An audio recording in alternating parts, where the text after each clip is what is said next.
জাহান্নামের কুণ্ড। কার জন্য জান্নাত, কার জন্য জাহান্নাম, কবরের উপর থেকে কেউ বুঝবে না, বুঝার কোনো কুদরত নাই, আল্লাহ বুঝার সুযোগ দেন না। যদি কবরের উপরের জমিনের উপরের মানুষগুলি কবরের আযাব তারা দেখতে পাইতো, তাহলে দুনিয়ার নেজাব বন্ধ হয়ে যেত। মানুষ কবরের পাশে বাড়িঘর বানাইতো না, কবর দেখা যায় এতটুকু দূরেও কেউ বাড়িঘর বানাইতো না। যদি কবরের আযাব আল্লাহ মানুষকে দেখাইতো, যদি কবরের আযাব আল্লাহ মানুষকে দেখাইতো, তাহলে রাতের বেলা কবরের পাশ দিয়ে যাওয়া দূরের কথা, দিনের বেলাও কেউ কবরের পাশ দিয়া ভয়ে যাতায়াত করতো না। বাবার কবরে আযাব সন্তান যদি দেখতো, তাহলে তার দুনিয়াদারি বন্ধ হয়ে যেত। খানা খাইতে গেলে গলার ভিতর দিয়ে খানা ঢুকতো না। মার কবরের আযাব যদি সন্তান দেখে, তাহলে ওই সন্তানের ঘুম হারাম হয়ে যাবে। এই সন্তান কি করবে কি না, সারা রাত শুধু কান্না করবে, ছটফট করবে, ব্যবসা বাণিজ্য বন্ধ হয়ে যাবে, চাকরি বাকরি করতে ভালো লাগবে না, সংসারের দিকে মনোযোগ আসবে না। যদি মায়ের আযাবের দৃশ্য কোন সন্তান দেখতো, এজন্য মালিক আল্লাহ পাকের সিদ্ধান্ত, দুনিয়ার মানুষকে কবরের আযাব দেখানো যাবে না। কিন্তু মাঝে মাঝে আল্লাহ কাউকে কাউকে দেখায়। এর ভিতরে আমার মায়ার নবী, দয়ার নবী, জোরে বলি সুবহানাল্লাহ। আবার মাঝে মাঝে দেখবেন কবরের উপর, কবরের পাশ থেকে গরু ছাগল দৌড় দেয়, হায়ওয়ানদের পায়, হায়ওয়ানগুলি কবরের ভিতরে আযাবের আওয়াজ টের পায়। আল্লাহ নবী, রহমতের নবী, মায়ার নবী বলেন, সাহাবীরা একটু থামো, এই কবরের ভিতরে আযাব হইতেছে, আমি নবী যদি চলে যাই তাহলে রহমতের নবী হই কেমন করে? রহমতের নবী কবরের পাশ দিয়া যাবে, অথচ কবরে আযাব হবে হয় না।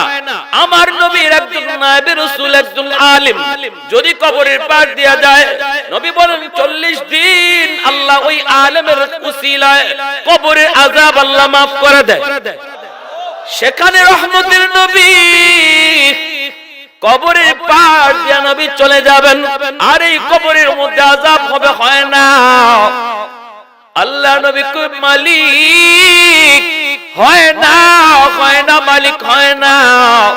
আমাকে তুমি রহমতের নবী বলেছো, রাহমাতুল লিল আলামিন তুমি আমাকে বলেছো, রহমতের নবী কবরের পাশ দিয়া যাবে আর কবরে আযাব হবে হয় না। আল্লাহু আকবার, জোরে কও। ও মালিক, আমি তোমার কাছে ওই যুবকের জন্য একটু আবদার করলাম গো মালিক, তুমি তার কবরের আযাবটা বন্ধ করে দাও। সাহাবায়ে কেরাম মায়ার নবীর সাথে আমিন আমিন বললেন। আল্লাহ তুমি আমার নবীর দোয়া কবুল করো। কিন্তু না না, নবীর দোয়ার পরেও দেখা গেল কবরের আযাব বন্ধ হয় না। নবী বলেন, সাহাবীরারি আবারও আমি হাত উঠাবো, তোমরা আবারও আমার সাথে হাত উঠাও। সাহাবায়ে কেরাম আবারও মায়ের নবীর সাথে হাত উঠাইলেন, নবীজি আবারও দোয়া করলেন, সাহাবীরা আমিন বললেন, তখনও আযাব বন্ধ হয় না। নবী আবার হাত উঠাইলেন, 3 বার আমার মায়ের নবী হাত উঠান, এরপর আল্লাহ আযাব বন্ধ করে না। এইবার আল্লাহ নবী জানতে চান, মালিক আমার হাতের দাম বুঝি তোমার দরবারে কমে গেল? আল্লাহ আমি কোথায় জানি কোন ভুল করলাম, আমার হাতের দাম বুঝি তোমার দরবারে কমে গেল, অথচ আমার নবী, আপনার নবী, রহমতের নবী, হাত উঠাইতে দেরি হতো, নবীর দোয়া কবুল হতে দেরি হতো না। আমার মায়ার নবী, রহমতের নবী হাত উঠানোর বদৌলতে পূর্ব দিগন্তের, পশ্চিম দিগন্তের সূর্য, ডুবে যাওয়া সূর্য আবারও আল্লাহ নবীর দোয়ার ওসিলায় আকাশে উঠায় দিছে। তাহলে নবীর হাতের দাম আসেনি না ভাই? আরে কুজুর এখন আসেনি না নাই? নবী হাত উঠাইতে দেরি হয়, কবুল হতে দেরি হয় না। আবু হুরায়রা আল্লাহ নবীর কাছে আইসা বলেন, নবী গো, আমার আম্মা আপনার কাছে আমার আসতে দেয় না। ওগো নবীজি, একটু দোয়া করেন আমার আম্মার জন্য। নবী বলেন, তুমিও হাত উঠাও। নবী হাত উঠায় কয়, আল্লাহুম্মা দি উম্মা আবি হুরায়রা, আল্লাহ তুমি আবু হুরায়রার মাকে হেদায়েত দাও। আবু হুরায়রা বলেন, আমি মুনাজাত ছেড়ে দিলাম, দৌড় শুরু করে দিলাম বাড়ির দিকে। সাহাবীরা জিজ্ঞেস করি, আবু হুরায়রা, সবাই হাত উঠিয়েছে নবীর সঙ্গে, তুমি কেন মুনাজাত ছেড়ে দৌড়ো? আবু হুরায়রা কয়, আমি দেখতে চাই আমি আমার বাড়িতে আগে যাই নাকি নবীর দোয়া আগে যায়। দরজার সামনে যায় আবু হুরায়রা মাকে ডাক দিলেন, মা। ভিতর থেকে মা আওয়াজ দেয়া কয়, বাবা আবু হুরায়রা, একটু অপেক্ষা করো, মা গোসল করে পবিত্র হইয়া নেই। দরজা কইলা আবু হুরায়রার মা মুস্কি হাইসা কয়, বাবা রে, আমাকে মায়ার নবীর দরবারে নিয়ে চলো। এতদিন আমি আমার মায়ার নবীর চিনি নাই বাবা, এখন আমি চিনেছি বাবা। আমার অন্তরের মধ্যে নূর জ্বলে উঠছে, আমি আর দেরি করতে চাই না। সাথে সাথে মা সন্তানের সাথে নবীর হাতে হাত রেখে কালেমা পড়ে মুসলমান হয়ে যায়। তাবুকের যুদ্ধ ফিরার পথে আল্লাহ নবী রহমতের নবী বিশ্রাম নিলেন। আলী রাদিয়াল্লাহু তাআলা আনহু উরুতে আমার নবী ঘুমায়া রইলেন। মায়ার নবী ঘুম পাড়লেন। আলী রাদিয়াল্লাহু তাআলা আনহু আল্লাহ নবীকে নিজের উরুতে ঘুম পাড়ায়া দিলেন। সূর্য ডুবে গেল, অথচ আলী আসরের নামাজ পড়েন নাই। আলী রাদিয়াল্লাহু তাআলা আনহু মনে মনে ভাবতেছিলেন, হয়তো নবী একটু পরে ঘুম থেকে উঠে যাবেন, এরপরে আমি আসরের নামাজটা পড়ে নিব।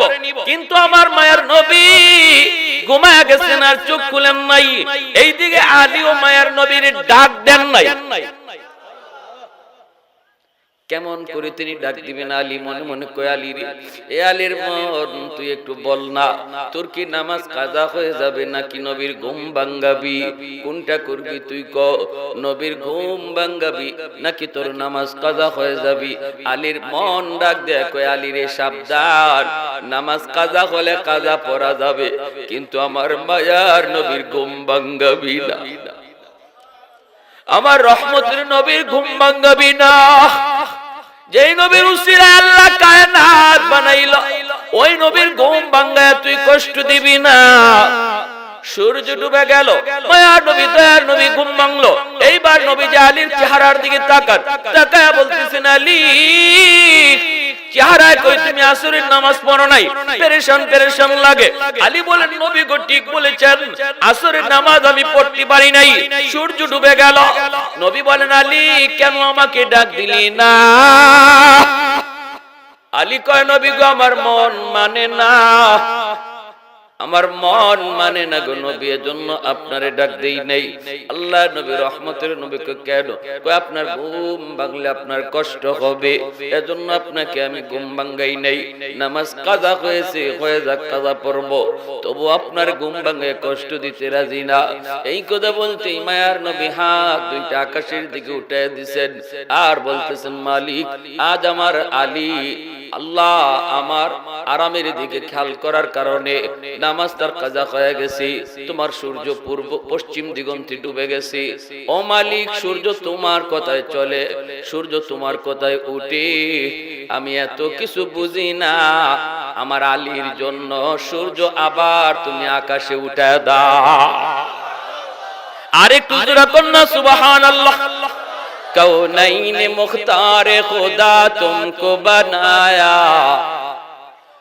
कौनैन मुख्तार खुदा तुमको बनाया, उम्मत का निगाहबान खुदा तुमको बनाया, उम्मत का निगाहबान खुदा तुमको बनाया।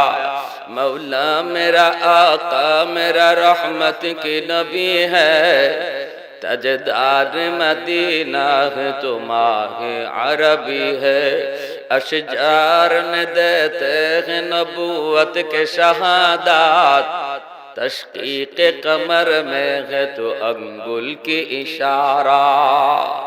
আল্লাহু আকবার, জোরে কোন আল্লাহু আকবার, আরো জোরে আল্লাহু আকবার। মুসলমানের আওয়াজে আল্লাহু আকবার। ভাইরা বন্ধুরা, জন্য বলতেছিলাম আল্লাহর নবী হাত উঠাইতে দেরি হয়েছে, ডুবে যাওয়া সূর্যকে আল্লাহ পাক আবার আকাশে উঠাইতে দেরি হলো না, যেন আলী আসরের নামাজ টাইম মতো আদায় হয়ে যায়, যেন নামাজ কাজা না হয়। যেই নবীর হাতের উসিলায় আল্লাহ ডুবে যাওয়া সূর্যকে আবারও আকাশে উঠে দেয়, ওই নবী আজকে 3 বার হাত বাড়াইলেন, অথচ আল্লাহ নবীর দোয়া কবুল করে না। যুবকের কবরের আযাব আল্লাহ মাফ করে না। নবী জানতে চান, মালিক ঘটনা কি গো আল্লাহ, আমার কোন জায়গায় কোন ভুল হলো? আল্লাহ আমার হাতের দাম বুঝি কমে গেল? আল্লাহ কয়, না না বন্ধু, হাতের দাম কমে নাই, গন্ডগোল হলো অন্য জায়গায়। এই যুবক দুনিয়াতে মারে ভীষণ কষ্ট দিয়েছে, মার গায়ে হাত পর্যন্ত উঠায় দিছে, মার কলিজায় অনেক ব্যথা। মা যতক্ষণ পর্যন্ত তার অন্তর থেকে মাফ না দিবে বন্ধু, আমি আল্লাহ তোমার দোয়া কবুল করব না। আল্লাহ নবী রহমতের নবী সাহাবীদেরকে বলেন, যাবিরা দৌড়ায় তার মায়ের কাছে আমি নবীর সালাম জানাও। বিকল্প কোনো পথ নাই, বিকল্প কোনো রাস্তা নাই, আল্লাহকে খুশি করার আর কোনো বিকল্প পথ নাই। যদি কেউ মারে কষ্ট দেয়, বাবারে কষ্ট দেয়, বাপ মার কলিজায় যদি কোনো সন্তান আঘাত দেয়, সাথে সাথে আল্লাহ নারাজ হয়ে যায়। রাদার রাব্বি ফি রাদাল ওয়ালিদাইন ওয়া সাকাতুর রাব্বি ফি সাকাতিল ওয়ালিদাইন। বাপ মার যদি কেউ নারাজ করে, আল্লাহ নারাজ হয়। বাপ মার সন্তান যদি রাজি করে, আল্লাহ রাজি হয়ে যায়। যদি কোনো সন্তানের উপরে বাপ মা নারাজ, আল্লাহ নারাজ।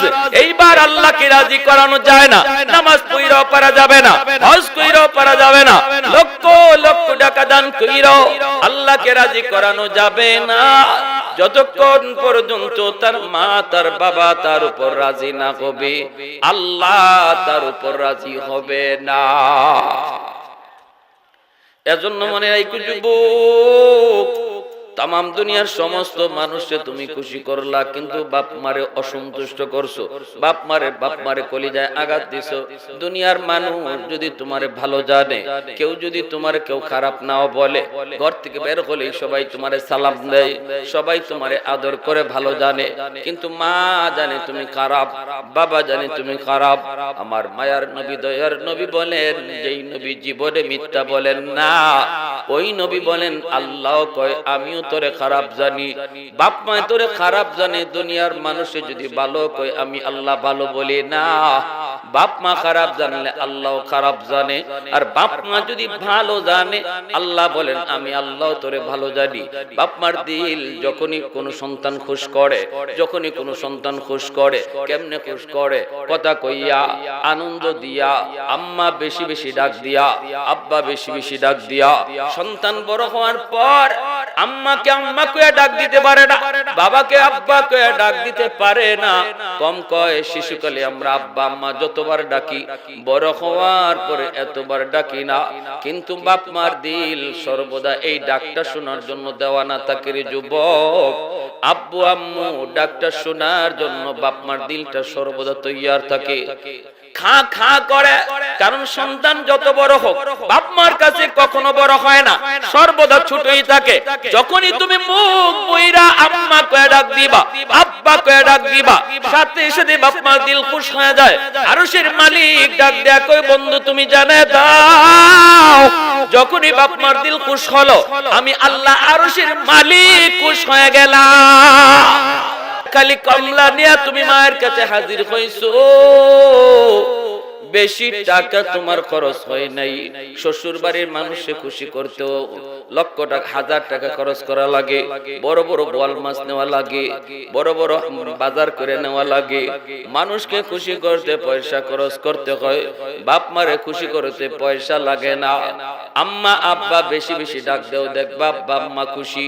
আর যদি খালি কমলা লইয়া শুধু মার রুমে ঢুইকা কো, আম্মা গো আজকে বাজার থেকে এই কমলাটা তোমার জন্য আনছি, দেখবা মার দিল খুশ হয়ে গেছি। তোমার মা কিন্তু তোমার সন্তানরে ফালায়া কমলা খাবে না, এই কমলাটা চুলায়া সবার আগে তোমার সন্তানরে ডাক দিবে। কিন্তু মার হাতে দেওয়ার কারণে মার দিল খুশ হয়ে গেল। আরশের মালিক কয় আমিও সাথে সাথে খুশ হয়ে গেছি, আমি মালিকও খুশ হয়ে গেছি রে বান্দা। আর এছাড়া কোনো উপায় নাই। কলিজায় ব্যথা দেয়া আল্লাহরে নারাজ যে তুমি করছো, বাপ মার কলিজায় ব্যথা দিয়ে আল্লাহ যে নারাজ করছো, এই নারাজির কারণে আল্লাহ পাক তোমার হায়াতের বরকত কেড়ে নিবে। অ্যাক্সিডেন্ট হওয়ার কথা ছিল না, হয়ে যায়। ঠাডা পড়ার কথা ছিল না, পড়বো। যদি বাপ মার কলিজায় ব্যথা থাকে, হায়াতের বরকত আল্লাহ কেড়ে নেই। 2 নম্বরে আল্লাহ রিজিকের বরকত কেড়ে নেই। তুমি দেখবা অনেক শ্রম দিতেছো, অনেক দৌড়াদৌড়ি করতেছো, অনেক লাফালাফি করতেছো, এরপরও জীবনের সফলতা তুমি খুঁজে পাবা না। সামনের পথগুলি তোমার শুধু অন্ধকার। একটা পথ তুমি সহজ পাইবা না, বড় কঠিন আর কঠিন। যেটা হওয়ার ছিল না তাও তোমার উপরে আইসা পড়বো।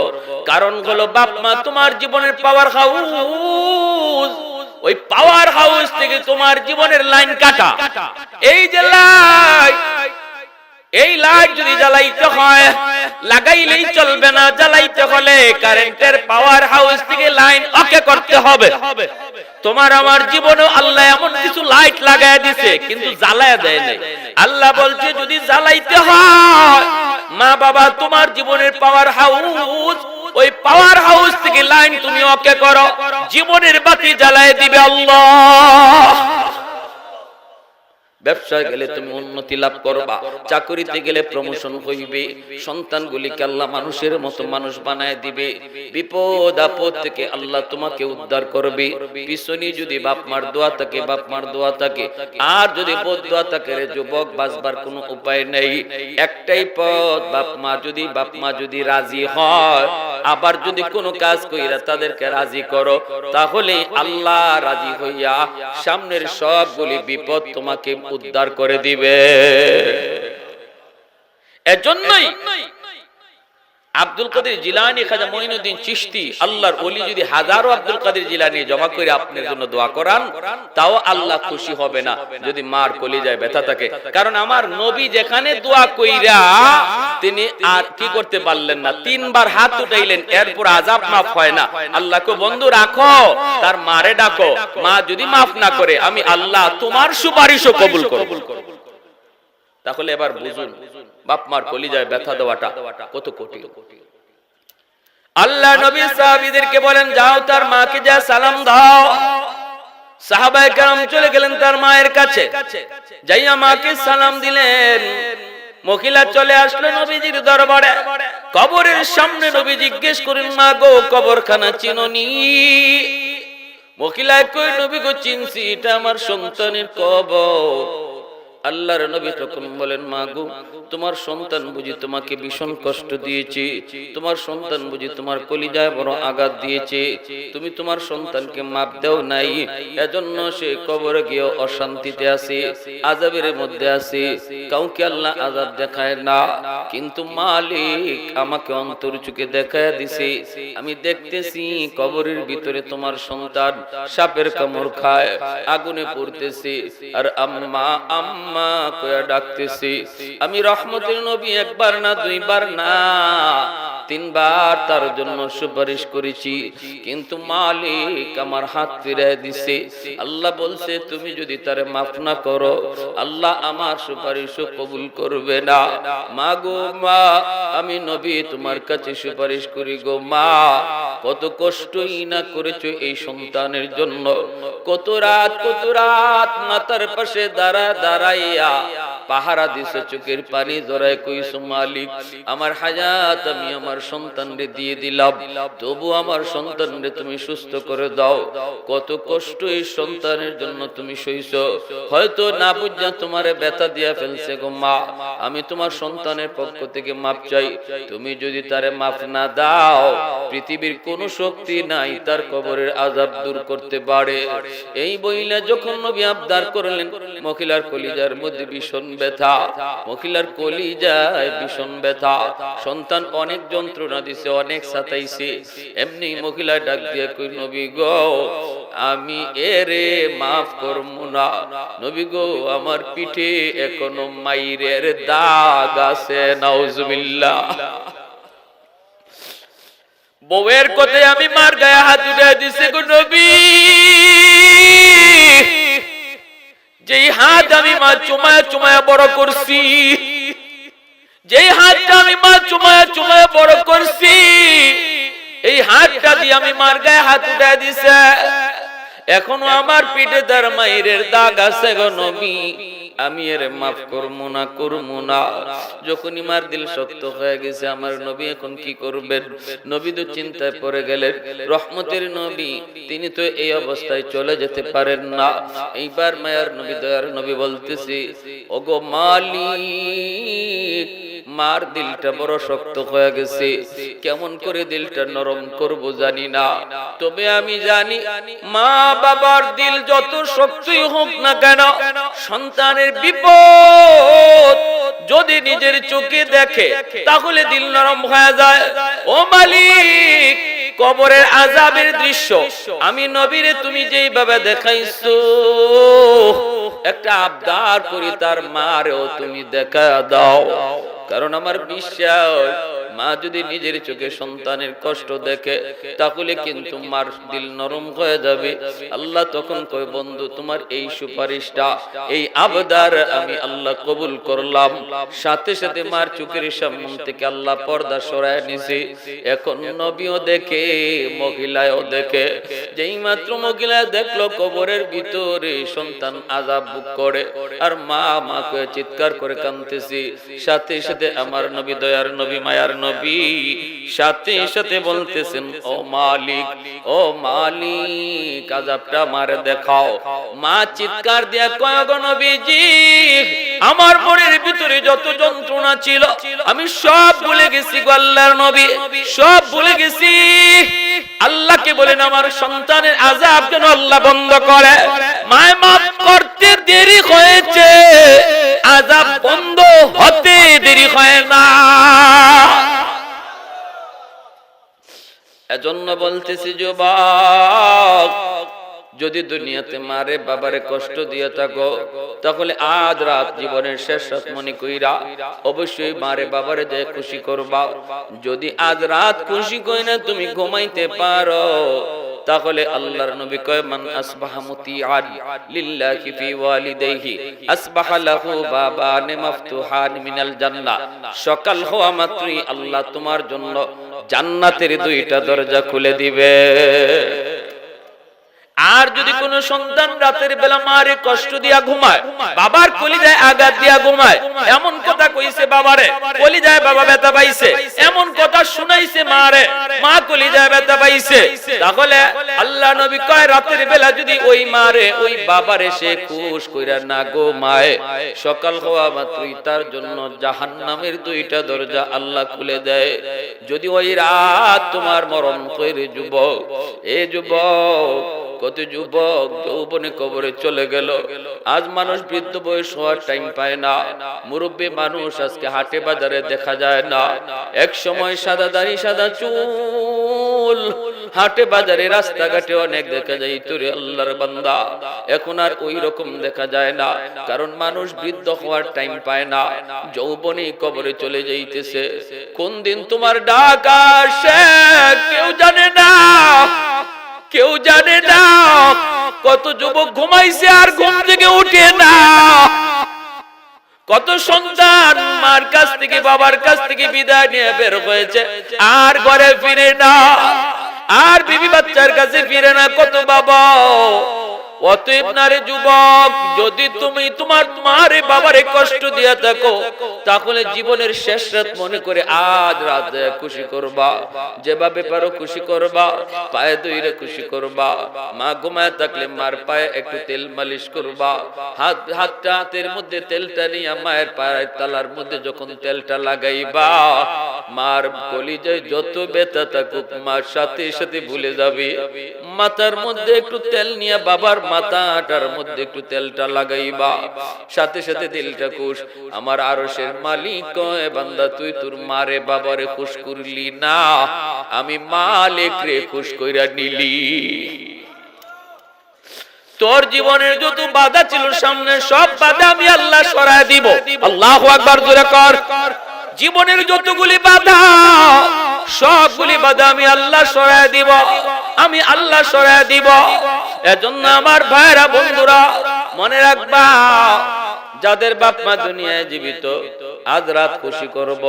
যদি আমি না জানি, আমি যদি জানি যে কষ্ট দিছি না, তবু আজ রাত একটু খুশি করে ঘুমাবো, একটু খুশ করে ঘুমাবো, একসাথে আব্বা আম্মারে নিয়ে খাবো, খাওয়ার পরে একটু খুশ গল্প করব, মার সঙ্গে একটু আলাপ করব। এ যুবক, বড় হয়ে যাওয়ার পর তুমি মার রুমে ঢুকোই না, বাবার রুমে তুমি ঢুকোই না। বৃদ্ধ মাটা বৃদ্ধ বাবাটা তোমাকে এখনো ছোট্ট বাবুর মতোই জানে। ঘরে ঢুকেই বিবির রুমে আগে ঢুকলা, স্ত্রীর কাছে আগে চইলা গেলা, সের সন্তানের কাছে আগে চইলা গেলা, কমলাটা লইয়া আগেই ঘরে ঢুইকা সন্তান লইয়া কমলাটা চুলাইলা। কমলার গ্রান মায়ের নাকে লাগছে, বাবার নাকে লাগছে। মা মনে পড়ে গেছে সেই যৌবনের কথা। সন্তানদের মনে মনে কয় বাজান রে, জীবনে কোনো দিন আগে কমলা খাই নাই। তোমার আব্বা যখনই কমলা নিয়ে আইছি, এই কমলাটা চলে চলে তোমার মুখে আগে দিছি। আজকে আমরা তোমার বাপ মা বৃদ্ধ বৃদ্ধা, আমাদের গায়ে শক্তি নাই, কিন্তু ইচ্ছা হয় কমলা খাওয়ার। এই কমলাটা বুঝি বিবি বাচ্চা নিয়ে খাইলা, মার হাতে বুঝি দিলা না। এতটুকু অন্তরে ব্যথা পাইয়া যদি এক ফোঁটা চোখের পানি জমিনে পইরা যায় রে সন্তান, আমার মায়ার নবী কই পানির ফোঁটা আল্লাহর আদালতের ফাইলে জমা হয়।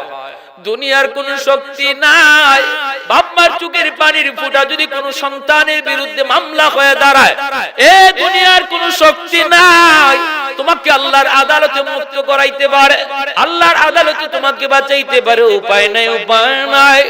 এজন্য বলি যুবক, দিলটারে একটু নরম করো, দিলটারে নরম করো, দিলটারে নরম করো। আর মারে কষ্ট দিও না, বাবারে কষ্ট দিও না। আর যদি দুনিয়াতে আমার বাপ মা না থাকে কি করব? মায়ার নবী দয়ার নবী বলছেন 5টা আমল তোমরা কইরো। যদি 5টা আমল তোমরা বেশি বেশি করো, তোমাদের কবরে শুয়ে থাকা বাপ মা দাদা দাদি, তাদের কবরে আল্লাহ তোমার খেদমত পৌঁছায় দিবে। কয়টা আমল? আর একটু জোরে কোন কয়টা? আর একটু জোরে কোন কয়টা? 5টা। মনোযোগ আছে শুনবা? কার কার মনোযোগ আছে হাত উঠে একটু আল্লাহকে দেখা। আল্লাহ তুমি কবুল করো, জোরে কোন আমিন। আর একটু জোরে বলি আমিন। বনু তামিম গোত্রে, মদিনা শরীফের একটা প্রসিদ্ধ গোত্র বনু তামিম। এই বনু তামিম গোত্রের এক যুবক আল্লাহর নবীর কাছে এসে প্রশ্ন করল।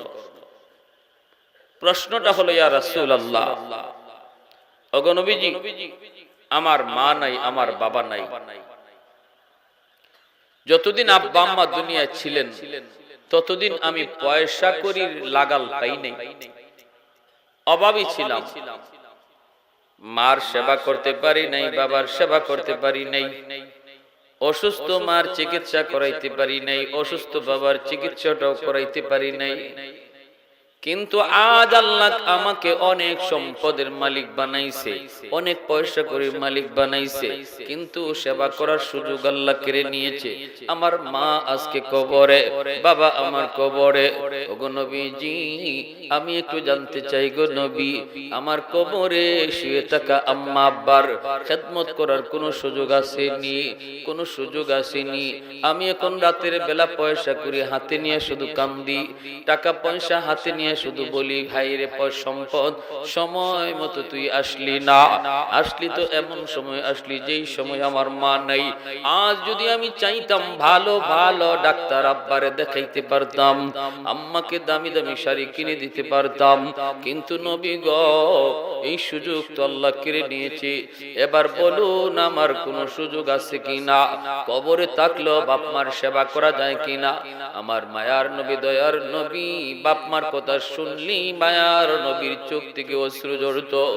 কারণ আমার নবীর দিল বড় নরম। জন্মের আগে বাবা হারাইছেন, বাবার আদর কেমন, বাবার মায়া কেমন আমার নবী তা জানেনি না।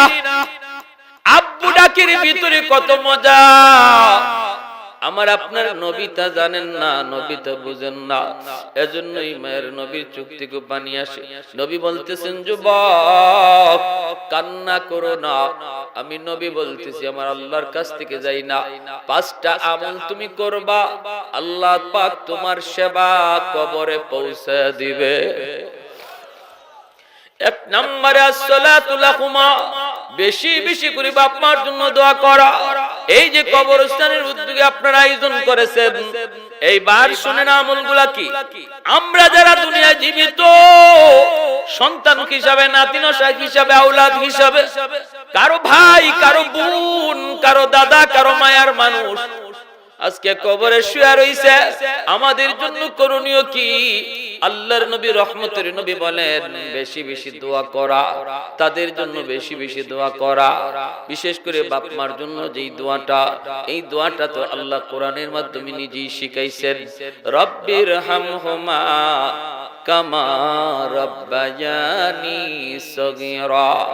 আল্লাহ আমার আব্বা আম্মার উপরে তুমি রহম করো, যেইভাবে শিশুকালে আমার মা আমার বাবা আমার উপরে রহম করেছেন, দয়া করেছেন। এই দোয়াটা শিখাইছেন কে?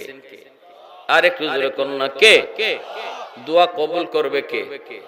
যিনি কবুল করবে ইনি যদি দোয়া শিখায় দেয় তাহলে বোঝা গেল এই দোয়াটা কবুল করবে 100%। ঠিক না? ফ্যাক্টরির মালিক যে চাকুরির ইন্টারভিউ নিবে, যে দরখাস্ত মঞ্জুর করবে, হ তোমার চাকরি আমি নিলাম, হে যদি নিজেই আপনার দরখাস্ত শিখায় দেয়, ও মিয়া তুমি আমার ফ্যাক্টরিতে চাকরি নিবা, বলে হ্যাঁ, এত হাজার হাজার মানুষের ভিতরে তোমার আমার চয়েস হয়েছে, শোনো তুমি আমার কাছে কেমনে দরখাস্ত লিখবা আমি শিখায় দেই। মালিক যদি নিজেই দরখাস্ত শিখায় দেয় তাহলে বোঝা গেল আর কারো চাকরি হোক না হোক একটা যে ওইব 100%। ঠিক না? ঠিক তেমনি আল্লাহ পাক রব্বুল আলামিন কয়, ও দুনিয়ার সন্তানের দল, তোমরা যারা বাপ মার জন্য আমি আল্লাহর কাছে দোয়া করতে চাও, কেমনে দোয়া করবা আমি আল্লাহ শিখায়া দেই। রব্বির হামহুমা কামা রাব্বায়ানি সগীরা। শিশুকালের কথাটা আমি আল্লাহরে ইয়াদ করায় দিও, কারণ শিশুকালে তোমার মা তোমার বাবা তোমারে কি পরিমাণ মায়া করছে, কি পরিমাণ দরদ দেখাইছে, তোমার মনে না থাকলো আমি আল্লাহর সব মনে আছে রে গোলাম।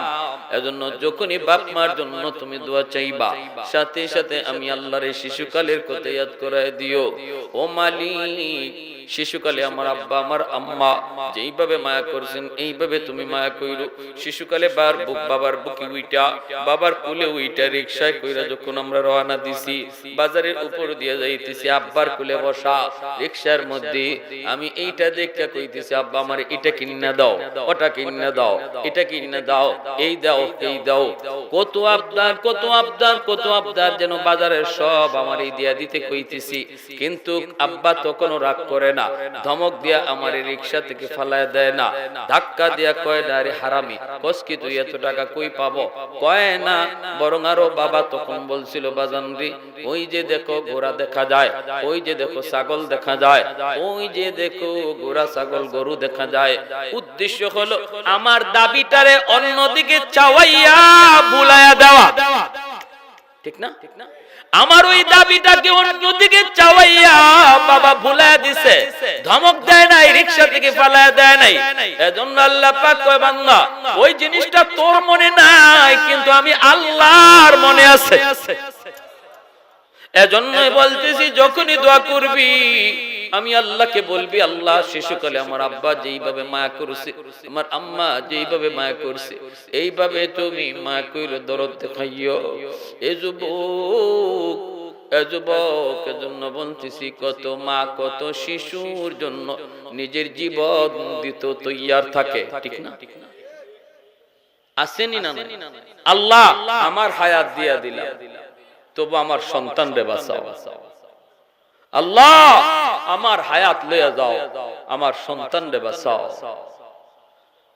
বিশ্ব মা দিবস পত্রিকার নিউজ, সন্তান মার একটা চোখ নাই, একটু বুঝ হওয়ার পরে দেখছে একটা চোখ নাই, বিশাল গর্ত। মারে কোনদিন জিগায় না, আম্মা তোমার চোখ গেল কই, জিগায় না। কিন্তু মারে স্কুলে গেলে পরে তার ক্লাসমেট মানুষরা কয়, সঙ্গী সাথীরা কয়, তোর মারে স্কুলে আনবি না, দেখলে বড় ভয় লাগে, বিশ্রী লাগে, একটা চোখ নাই, দেখলে ভয় ভয় লাগে। হেও মারে নিষেধ করে, মা কিন্তু মাঝি রাজি না। মায় কই, বাজান রে, তোমার জন্মের কিছুদিন পরে তোমার আব্বা মারা গেল। আমার মামা, আমার দাদ, আমার মা, আমার বাবা আমাকে অন্যত্র বিয়ে দিতে চাইলো, আমি বিয়ে বসি নাই। আমি কইছি, না গো বাবা, আমাকে আল্লাহ একটা মানিক দিয়েছে, আমি আমার মানিকের চেহারা দেইকা জীবন যৌবন কাটায় দেব, তবু অন্যত্র বিয়ে বসবো না। ও বাবা, সারা জীবন তোমাকে নিয়ে স্বপ্ন দেখে আমি জীবন কাটাইছি রে, সারাদিন যদি না দেখি আমি মা অস্থির হয়ে যাই। এজন্য স্কুলে আসি, কলেজেও যায় মা, হাই স্কুলেও গেছে। এই ছেলে ঢাকা ইউনিভার্সিটিতে ভর্তি হইয়া সুন্দরী একটা মেয়ের কপ্পরে পইরা বিয়ে কইরা সংসার শুরু করে দিছে। মারে খবর দেয় না, মারে খবরটাও দিল না। শহরে তাকে অফিসার হয়ে গেল, বৌনিয়ার শহরে তাকে বাসা নিয়ে থাকে, অথচ গ্রামের সেই গরিব মার আর খবর নিল না। কত বড় নিমক হারাম। ভাইরা বন্ধুরা, মা একদিন খবর নিয়া মানুষের কাছ থেকে ঠিকানা লইয়া তার বাড়ির, তার অফিসের, তার ওই যে বাসার সামনে যায় নক করেছে, লাঠিতে বর দেয়া মা দরজার সামনে যায় নক করেছে। দরজাটা খুলতেই দেখে মা, তখনও যুবকের দিল নরম হয় না। ডাক দিয়ে কই, মা এখানে বুঝি তুমি আইছো আমারে যন্ত্রণা দেওয়ার জন্য? তোমার একটা চোখ নাই, দেখলে ভয় লাগে। আমার বউ তোমাকে যদি দেখে ভয় পাবে।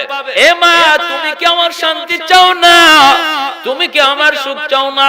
এই কথা বলতে দুঃখিনী মা, অভাবী মা হাত দুইটা উপরে উঠে কই, বাজান রে, আমি তোমার বাসায় থাকতে আসি নাই রে বাজার, আমি সাহায্য নিতে আসি নাই, আমি আসছিলাম এক নজর আমার ওই সন্তান রে দেখতে, যেই সন্তানের চেহারা দেখে আমি জীবন যৌবন কাটিয়ে দিছি। মা বলছি, বাবা বলছি, সব বলছি, ওই সন্তানের চেহারাটা এক নজর দেখতে আইছি রে বাজার। আমার ধাক্কা দিও না, ধাক্কা দিও না, আমি ভিক্ষুক না, ভিখারি না, আমি ভিখারি না, ভিক্ষুক না, ধাক্কা দিও না। এই বইলা মা কই, ঠিক আছে বাবা, সুখে থাকো। বইলা মা চলে আসলো, অসুস্থ হয়ে গেল, বিছানায় পড়ে গেল।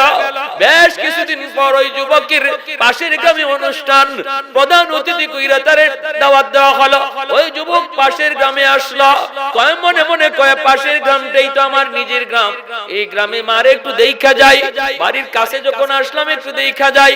আসছে বাড়িতে, আইসে ডাক দিছে মা কয়া, দরজা কেউ খুলে না, দরজা বন্ধ। ডাকতে ডাকতে একজন মহিলা দরজা খুলছে। মহিলাকে চেনে না, কোনদিন দেখেও নাই। মহিলা ডাক দেয়া কয়, সাহেব আপনি বুঝি এই বাড়ির সাহেব? বলল, হ্যাঁ। মা কোথায়? মহিলা চোখের পানি চাইরা কয়, আপনার আম্মা এক সপ্তাহ আগে দুনিয়া থেকে বিদায় হয়ে গেছি। যাওয়ার সময় কত কান্না কানলো আপনারে দেখানোর জন্য, কিন্তু কেমনে আপনারে খবর দিব? তবে নেন, মৃত্যুর আগে একটা চিঠি দিয়া গেছে, আর বলছে আমার সন্তান রে তোমরা এই চিঠিটা পৌঁছায়ো। এই চিঠি যুবক হাতে নিছে রে যুবক, চিঠিটা হাতে নিয়ে খুললো, কইলা দেখে মার হাতের লেখা চিঠি। মায় লিখছে, বাজান কোন দিন মার খবর নিতে আসবা জানি না, তবে একটা খবর চিঠির মাধ্যমে লিখে গেলাম, জীবনে কোনোদিন মারে জিগাইলা না, মা গো তোমার চোখটা গেল কোথায়? শুধু মারে তুমি ঘৃণাই কইরা গেলা, একদিনও জিগাইলা না মা তোমার চোখটা গেল কোথায়? আজকে চিঠির মাধ্যমে জানা যায় তোমার 10 বছর বয়সে টাইফয়েড জ্বর হয়েছিল, তোমার একটা চোখ নষ্ট হয়ে গেছে, ডাক্তার বলছে আর একটা চোখ না লাগাইলে তোমারে বাঁচানো যাবে না। ওই দিন আমি মা আমার নিজের চোখ তোমারে দিছিলাম, আমি আবার চোখটা দিয়ে তোমার জীবন বাঁচাইলাম। এই চোখটা তোমার চোখে লাগানো। এই বইলা এই চিঠিটা পুইরা যুবক হাওমাও করে কান্দে, হাওমাও করে কান্দে রে আল্লাহর গোলাম। এই যুবক এজন্য বলতেছি আল্লাহ পাক কই বান্দারে যখনই দোয়া করবি শিশুকালের কথা ইয়াদ করাই দিস আমি আল্লাহরে। এরপরে মায়ার নবী ওই যুবককে কইতেছেন 2 নম্বর তোমার ডিউটি হলো মরতে গানের জন্য তোমার করণীয় হলো তাদের জন্য ওয়াল ইস্তিগফারু লাহুমা, বেশি বেশি করে তুমি দান সদকা করবা, বেশি বেশি করে তাদের জন্য দান সদকা করবা। মসজিদে দান করো, মাদ্রাসায় দান করো, গরিব মানুষে দান করো, নিজের আত্মীয়র ভিতরে যদি কেউ গরিব থাকে তারে সাহায্য করো, সওয়াবের নিয়ত করো বাপ মার জন্য। আল্লাহ পাক দান করার সাথে সাথে তোমার মা বাবার কবরে আল্লাহ তোমার খেদমত পৌঁছে দিবে। 3 নম্বরে নবী বলেন ইনফাজ ওয়া